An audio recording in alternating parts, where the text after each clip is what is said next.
Mercredi 7 novembre, bienvenue à toutes et à tous. Le flash tout de suite, 7 minutes pour vous informer, toute l'actu dans la métropole lilloise.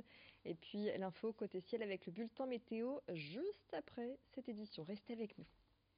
Sur les routes, tout d'abord, la dernière phase du contournement de l'Abassé est lancée.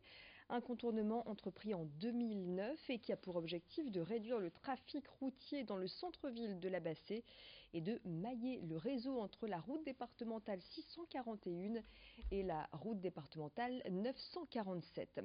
Cette dernière phase de travaux va coûter 3,5 millions d'euros, financée à 90% par la métropole européenne de Lille et à 10% par la communauté de communes Flandre-Lys. Au total, 1800 mètres de voirie accessibles dès juin 2019. Explication recueillie par Margot Sailly. Alors les avantages, le premier, comme je vous le disais en préambule, c'est de ne plus avoir toute cette circulation de poids lourds qui n'aura plus rien à faire dans le centre-ville. Puis deuxièmement, il va me falloir encore un mandat pour aménager toute cette structure avec l'arrivée il y a la ZAC du Nouveau Monde qui est desservie par le contournement. Il y aura Intermarché, il y a pas mal d'entreprises en ce moment, il y en a 2-3, et à l'emplacement du collège de Schweitzer, de 3 structures sociales et médico-sociales. Donc à la fois, nous allons meubler le contournement. En bref, 2 mamans sont montées ce matin en haut d'une grue située sur la place Gentil-Muiron à Lille. Elles réclament l'embauche de 10 000 éducateurs en France pour pouvoir scolariser les 10 000 enfants en situation de handicap qui ne vont pas à l'école faute d'accompagnement. Elles en appellent à la secrétaire d'État chargée des personnes handicapées. Une situation similaire s'est déroulée aujourd'hui également du côté de Strasbourg. La mobilisation, cette fois des agents de la protection de l'enfance, hier après-midi sur la place de la République à Lille. Ils ont organisé un cortège funèbre pour interpeller Jean-René Le Serre, le président du conseil départemental.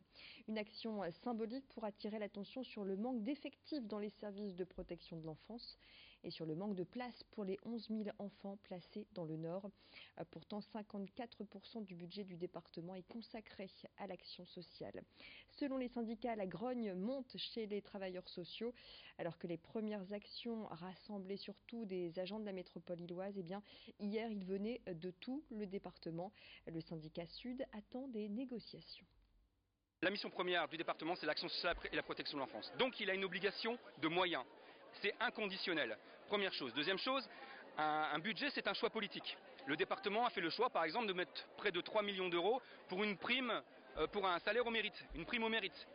Il aurait pu très bien développer, donner les moyens aux collègues de travailler convenablement plutôt que donner quelques miettes. Dernière chose, le département semble être aujourd'hui la collectivité la moins endettée de France.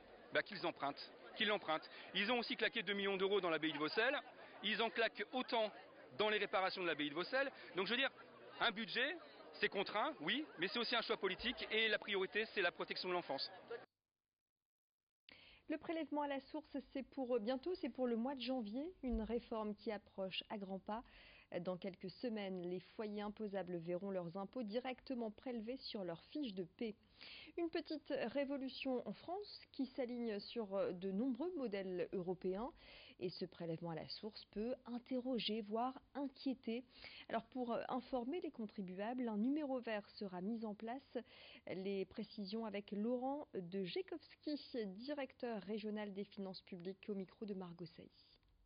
Il y a 2 systèmes qui ont été mis en place pour répondre aux interrogations des contribuables.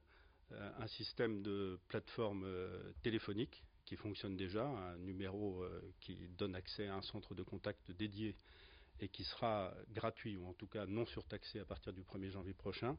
Et il y a par ailleurs un site internet dédié sur impôts.gouv.fr qui permet d'obtenir tous les renseignements utiles sur le prélèvement à la source.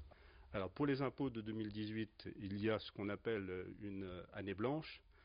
Alors ce qu'on appelle une année blanche avec des précautions, puisque tout le monde a remarqué que cette année on a encore payé des impôts, mais selon la modalité classique, c'est-à-dire des impôts sur l'année précédente.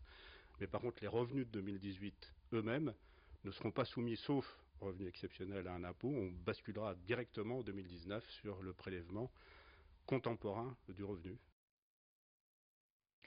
Des salles de sport dans les entreprises ou bien des ruches. Depuis quelques années, certaines directions rivalisent d'idées pour apporter un petit plus dans la journée de leurs salariés.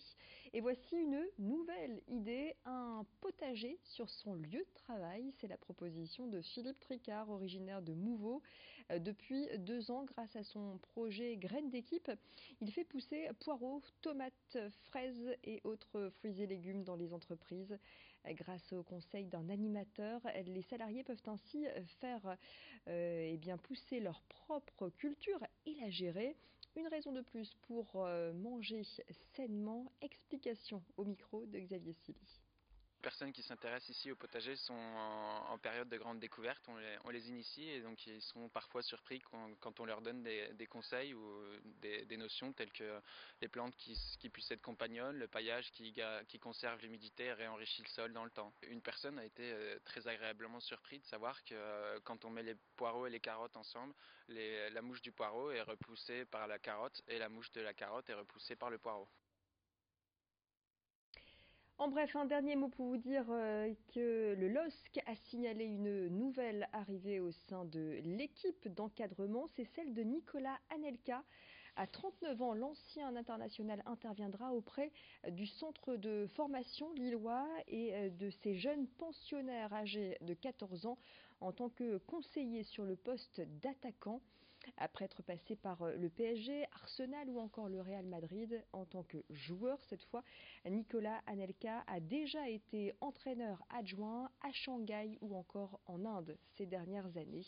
Voilà pour cette nouvelle arrivée dans l'équipe d'accompagnement, celle de Nicolas Anelka, prochainement au LOSC. L'information a été confirmée en conférence de presse au domaine de Luchin par l'entraîneur des Dogs. C'est la fin de cette édition. Vous retrouvez tout de suite, comme promis, les prévisions météo. Et puis on se retrouve dans le prochain quart d'heure, notamment pour votre édition régionale. On parlera des 65 ans d'une marque roubaisienne, Damar. Restez avec nous. Excellent moment.